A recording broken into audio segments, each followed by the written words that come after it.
नमस्कार। आज मेची 7 तारीख आहे आणि तुम्ही पाहता इकडे सगळीकडे प्रचंड पाऊस पडतोय। काल पण पाऊस पडला होता, वादळही आलं होतं आणि इथे हा सगळा आंब्यांचा खच पडलेला आहे, हापूस आंब्यांचा। 3 आठवड्यापूर्वी आम्ही एक व्हिडिओ केला होता, जेव्हा आम्ही बाहेर तापमान पाहिलं होतं, हीट वेव्ह आली होती तेव्हा 41च्या वर तापमान गेलं होतं कोकणातलं आणि सगळीकडे उष्णता प्रचंड वाढली होती।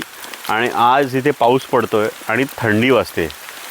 त्याआधी एप्रिलच्या पहिल्या आठवड्यात गारांचा पाऊस पडला होता आणि असाच सगळा आंब्यांचा सडा पडला होता।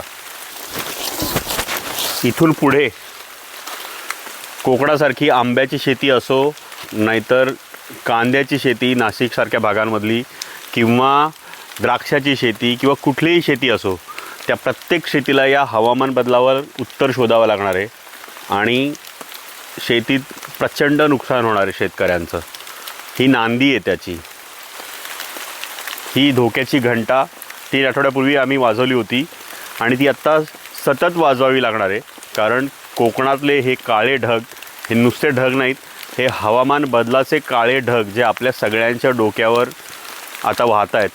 तर आपल्या सगळ्यांना ह्याची गांभीर्याने नोंद घ्यावी लागेल आणि जेवढ्या लवकरात लवकर आपला देश आणि कोकण हिरवागार करता येईल तेवढ्या लवकरात लवकर युद्ध पातळीवर काम करून जास्तीत जास्त जंगल आपल्याला जिवंत ठेवावं लागणार आहे।